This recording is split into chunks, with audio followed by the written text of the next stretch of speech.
All right, this is a video that I didn't really expect to do, mostly because I don't like to make videos about content that like isn't super relevant, but I've had a lot of people reach out to quickly go over the bosses for the Mythic Zero dungeons that will not be part of season 1.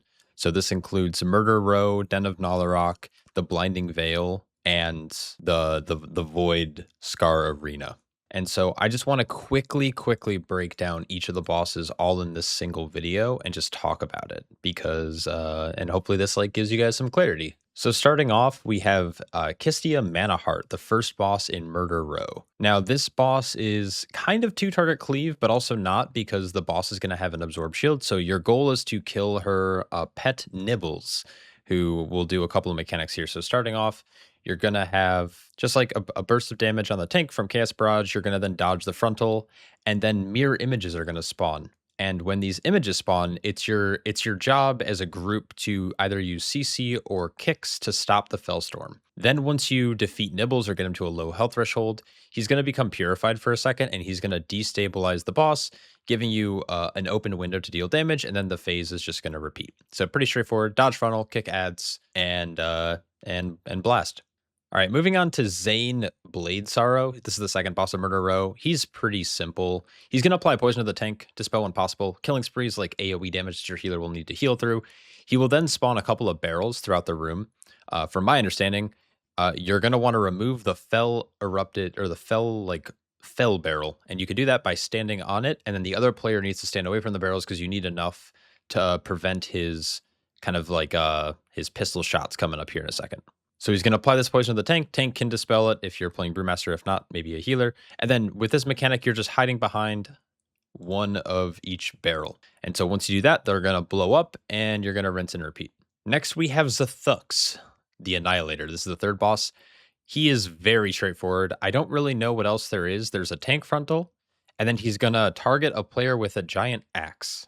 When that happens, the player will want to move in close to the boss, but tanks can also drag the boss to the axe, and you're just going to cleave this down because the longer it's up, it's just doing like ramping damage, supposedly. And that's like pretty much it. So frontal, axe, cleave it, and then eventually the boss is going to enter a phase called Demonic Rage, and he's going to fixate the tank, or not even fixate. He's just going to keep hitting the tank, but as you're in this phase, he's going to take more damage, but he's also going to be kind of pooping out this like fell pool on the ground, and you're just going to want to keep moving around the room, trying to conserve space when possible. My group ended up lusting here just for the burn for fun, so the boss should die shortly after. He'll leave the phase, and then the fight will start anew, and that's pretty much that. Last but not least, we have Lithial Cinder Fury. She is the final boss of Murder Row and can be a little hectic. So the first thing that happens in this fight, different from the normal hero counterparts, is that the giant infernal behind her is going to fixate the tank throughout the most of the fight, and he has like an aura around him that you don't want to stand in. So as the fight progresses, the tank's going to have to like move the boss around. You're going to want to kick the boss on her Chaos Bolt cast. She's going to occasionally summon this Vile Fiend that tanks are going to want to pick up, and just you're going to cleave down. And then these Fingers of Gul'dan will target random players. What we ended up doing is we just ended up using defensives and stacking. It does very little damage. Now you can, if you're in a coordinated group, especially, you can like rotate between healer CDs and personal defensives. And then that keeps all the imp stacks so you can kill them nice and quickly. Now what I'm doing is I'm fixating the giant infernal away, because once she ports to the other side of the room, she's going to cast this ring that you need to use the demonic gateway to skip over. She will always summon new demonic gateways throughout the fight whenever she does decide to like go to the other end of the room to start casting that kind of ring of fire.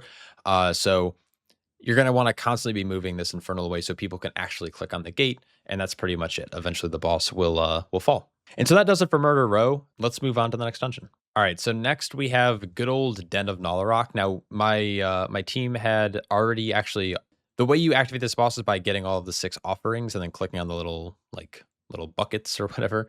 Now this boss we end up blasting, and we have Lust, so we're gonna push him really quick. But basically what he's gonna do is his mechanics, he's gonna like get empowered every time he runs to like the different totems around the room.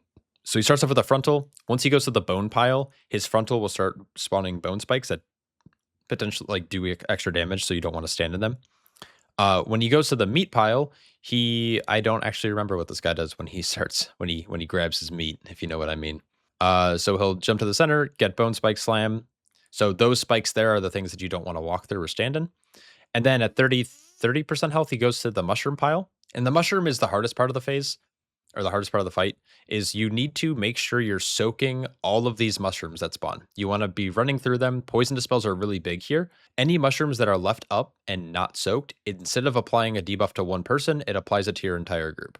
And so we have one mushroom way off to the side. It's going to erupt there, and you're going to see that it's going to apply the poison to everyone in the group. So very similar to the Underrot fight. I don't remember his name. It was the second boss, I believe. The third boss, technically. So yeah, very, very, very chill fight, especially if you lust it. With decent DPS, you should be able to kill it pretty quickly. Anyways, moving on, we have the Sentinel of Winter. So you activate this boss by kind of clicking on the center orb. And then once the fight starts, it's pretty chill. So he's going to shatter frost spikes, which spawn 2 ads. Now you're going to want to drag the boss to one of the ads, kill it, and then once it dies, you're going to soak the circles. And then it's going to spawn a snow pile, which will be important later. So you're going to want to do this twice. So kill the other ad, soak the circles when you can. Obviously, tanks should try to soak when possible. If not, just, melee or range. And then he'll summon like tornadoes. And so that's pretty much it. And then eventually he'll enter an intermission where your goal is to stand inside of these snow piles. If not, you're going to get pushed back like this. So it's the Eternal Winter. When you're in the snow pile, you don't get pushed back. So this is a good place for melee to stand. Range can also utilize the further snow pile if they need to. But basically, by being inside of this, you won't get pushed back, and it's pretty chill. And then it's a rinse and repeat. All right, final boss. You have to kill Nanea before activating the boss. There's a little bit of RP. And then I recommend pulling the boss to the corner of the room. The reason you do this is because the echoes will be kind of stacked up as close as they possibly can, and we can use this as a reference. So once they spawn, you're going to move away and kind of just tank over here. The next mechanic is Overwhelming Onslaught. This is just stand behind Nanea, or not Nanea, whoever this lady is that you're helping. I don't remember her name. I'm not a lore guy. And she'll mitigate the damage for you. And then you have Forceful Roar, which is just a knockback. Try not to get pushed into the bears. Ideally, I should have been taking up on the wall, so deep melee could have had uptime, but it's fine. Second set of the echoes will come out, and you're going to kind of rinse and repeat the same thing here. So we're kind of making like the way that bowling pins are lined up, if that makes sense. Like we're making a little pyramid. And then finally, Nalorakk will target the Zul'Jara, there we go, that's her name. And these bears will start fixating, and the way you stop them is by running into them. And every time you run into them, you get a stacking bleed. So tank ideally can take probably 3, maybe even all of them. In this case, we have an Augavoker, so we probably could have just like had one person soak everything and then, just cleared it. But basically, that's the fight. Now we're not gonna get a second intermission like that where we're trying to soak, and so we're just like swapping to the other corner. So once again, I have to get behind her for the tank buster, and then the boss dies. So it's just like it's like 4 simple mechanics. So yeah, that's End of Nalorakk. Next, let's talk about the Voidscar Arena. So this is going to be an interesting showcase because I actually end up dying on this boss. This boss is pretty straightforward, though. It was funny. I was making a comment during the fight. I was like, this boss feels really, really incomplete, and then I got one shot. So my group is having a good laugh. But basically what he's going to do is he's going to start by opening up. Actually, sorry, Cosmic Spike is just like a tank buster. Just it does like no damage, at least on a Brewmaster. And then he's going to open up this giant rift, this dark rift, which will try to suck players to it. So simply just run away. It's a very, very chill mechanic to counter. It does a little bit of damage as well, so you want to stay stacked if you can for your healer. And then he's going to target a couple of players with like a dash, and the dash just applies a bleed over a short period of time. Actually, it's another tank buster first, then it's going to be the dash here in a second. So it's the Gather Shadows. It's going to end up applying a dot to all of these players. And then he's going to target a player with like a frontal, this ethereal shards. I believe you're supposed to stand in a line. And for some reason, it just ended up one-shotting me for some reason. So I don't know what to do. I genuinely don't know what to do here. I was trying to read it. It sounded like you need to like stand in front or stand behind or something. If someone knows, feel free to leave a comment. These are just dungeons that I did not test on beta because they were Mythic Zeros or Heroics or Normals or whatever. And I haven't been able to test them since alpha testing, which was like 3 or if not 4 months ago now. So anyways, we're going to move on to Atroxus, who is the second boss in this 3-boss dungeon. Now this guy's pretty chill. He's also really cool looking. This reminds me of like back when I played like Warhammer 40K and stuff. Just fucking super sick StarCraft vibes. So I drag him over to one of the pools because it allows you to get the DPS or to DPS down the ad spawn quicker. First thing is kind of a tank buster. It used to knock back when I originally tested it. It doesn't look like it knocks back knockbacks anymore. And then this ad's going to spawn that your DPS are going to want to swap to pretty quickly. And also the tank ideally does not get hit. So I ended up getting hit here by the melee, which makes me now take increased damage. So you don't want to get hit here. It's going to fixate the tank, but you should be just running away. Obviously dodge pools. Whenever you walk through a pool, you get a poison effect. And then he does this, he'll do like this big knockback here in a second or two. So obviously on the knockback on this monster stomp, just don't get knocked into a pool. I got knocked over one, so I got a poison, which I could dispel, but it's a pretty short duration. So this fight, like in the second season, is going to be crazy with floor space, but obviously on Mythic 0, you're just going to hopefully blow it up like this.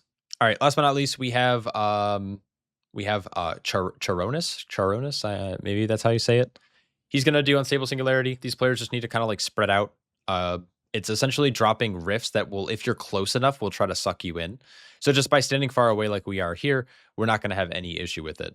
Cosmic Blast, I believe, is a tank buster. Or it's a it's a knockback. So yeah, don't get knocked into the rifts. That's basically it. And then the Void Cascade, I don't know what this is. It's like it didn't do any damage. It didn't do anything to our evoker, and it looked like it was like had a range to it. But anyways, then these orbs will spawn. Now these orbs, you need to go through these portals. So you try to like kite them into the rifts, and the longer it's following you, the more stacks you gain. Simple as that. So this time I'm going to drop my rift a little bit further away in a different area just so we can utilize that if we need to. But it shouldn't matter. But that's pretty much the fight. Just rinse and repeat. We're going to get a knockback soon, and then we're going to get orbs again. So pretty easy. All right. Last but not least, we have the Blinding Veil. So we're going to start off actually with Ikuz, the Light Hunter. So this is the second boss in the journal, or if you look on the right-hand side. But we went to him first because there's a lot less casters when you go to the right. And so it's easier to get to this guy without having to worry about like kicks and stacking up mobs and such. But this boss is all about roots. Like the whole idea for this boss fight is that he just roots. So we pulled a bunch of trash onto him, so it's not clear yet, but he'll start off by like rooting players. So you want to try to stay underneath the boss in your melee so all the roots get cleaved down. And then he's going to do this Verdant Stomp, which is a knockback that's attempting you to probably it's attempting to knock you back into roots. So the whole idea is that you want to always stay close, make sure you're not getting knocked into roots. And as you can see, our evoker in the back is really getting stuck here. He's taking a ton of damage. So I'm gonna move over there, and I'm actually just gonna end up dispelling him, so we don't have to worry about DPSing those roots down. So again, stay under boss. Do not be spread out. It's so much easier if you just have everyone stack. Anyways, then there's this Bloodthirsty Gaze, which targets a random player. I think it's a non-tank player, and you just kite him over the roots, and it breaks the root so no one gets stuck. So once again, we're moving in. These then get cleaved down really quickly. We saw a rescue there to remove the root. Classes like Druid, Paladin, Monk have a really easy time on this fight because Tiger's lost freedom and obviously Shapeshift. You can see here that once I step into a root, it has a health pool. We can DPS it, or I can Tiger's lost it off if I need to. We were kind of joking, like, oh, we need it for funnel for the Shaman Chain Lightning. So anyways, that's a fight. Very easy. All right, so next we have the first boss, the Light Blossom Trinity. There is one caster here, which I'm marking with triangle. You're just going to want to kick whenever you can. This fight actually doesn't have a lot going on. The Bedrock Slam is just a tank buster. Not a big deal. Stagger is able to kind of heal it. The player with the large circle just needs to spread out because the other boss will teleport to them and then do Fan of Thorns, which is an AoE. So you obviously don't want to be standing in that. You're also going to notice these like three little circles on the ground. These will eventually spawn these flowers. And one of the bosses, I don't remember which, will try to bloom them. And when they bloom, they do a ton of damage. So the idea here is that you want to stand in these flowers once they become yellow. And when I say that, I mean the green circles turn yellow. So here we go, the Light Blossom Beam. You want to then stand inside of it to prevent it from, as you can see, someone shifted over so that I was trying to run back. But we obviously kind of didn't communicate well. And now both of these are channeling really high AoE damage. So this is really bad on our part. Actually, we could have potentially wiped here. Luckily, we did make it through with no deaths, a couple of cheat deaths proc, though, I believe. And then it's a rinse and repeat kind of thing. And then when those flowers like explode, they leave shit on the ground so you can't stand in it. So here's the flowers spawning again. And then in about 10 seconds, we're going to have to soak. So make sure you're spreading out. Ideally, if you can have some range. If not, a melee is just going to have to sacrifice by running out. It's not a big deal. Just make sure you're near them and ready to soak when that happens. All right, next we have Light Warden Ruia.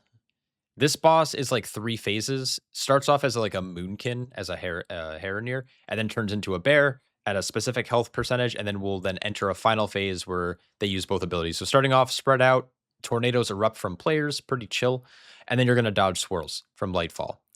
Not super crazy. So then at 64% health, give or take around there, turns into a bear, applies a group bleed to everyone. This is just what healers have to counter. And then pulverizing strikes, you simply just spread out. There's it does fixate, so if you try strafing with it, it'll obviously turn, as you can see, but it's pretty easy.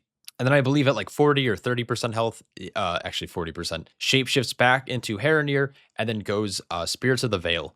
And so now it's going to be alternating between the phases. So it's going to be the spread and then the group bleed and then dodge swirls and then frontal from like these echoes. As you can see here, here comes the thrash, applies the bleed. Pretty intense phase. This boss doesn't move. It's an infinite channel. So you can't really do much here. So it's a vibe. This is actually a really cool fight. It's very Tindral-esque though. So as you can see, the right side of my screen like kind of bugged out with DVM. All right, let's move on to the last boss really quick. Just to quickly walk through it. This is a damage amp boss, or you get a damage amp by soaking orbs. So this is a pretty fun fight for DPS because there's also a bunch of like ad pad. So this is Zyket. He's the final boss of the Blinding Veil. So first things first, he's going to summon Lashers, or these light blooms. Tanks, you're going to want to save a little bit of damage for this to get quick threat, but I wasn't having too many issues, but I'm also playing Brewmaster, which is like really overpowered. You want to try to keep the ads stacked. These orbs are then going to spawn. You want to soak these. I was not really paying attention, if I'm being honest. And if they hit the boss gains a shield. And if DPS soak them, it's a dot, but it also is a small damage increase. So you kind of want to soak a handful of them, but not too many where you'll end up dying. So I'm trying to reposition the boss because he will then cast his frontal, and the frontal will delete all of these ads, this concentrated light beam. If you don't happen to destroy these ads with this frontal, they will respawn, and I believe that they're empowered. So you want to try to line them up. Tanks, you can reposition the boss to make sure that they're lined up, or if they're really stacked and you kill them like in a nice clump, you can just keep the boss right on top because there's a little bit of like wiggle room with the hitbox, and if they're underneath the boss, they're going to break. So same thing here. We're AoEing. Here comes those essences again. It's a rinse and repeat, and like this is the fight. So yeah, that's it. I hope this video helped. I apologize for not doing a more like, scripted video and going more in depth, but this you guys are going to run this content for 2 weeks, and then you're never going to think about this dungeon again for 5 months. So I will do official guides in the future, but for now, I'm just going to leave you guys with this. I hope this helps if you are having any confusion, and yeah, good luck.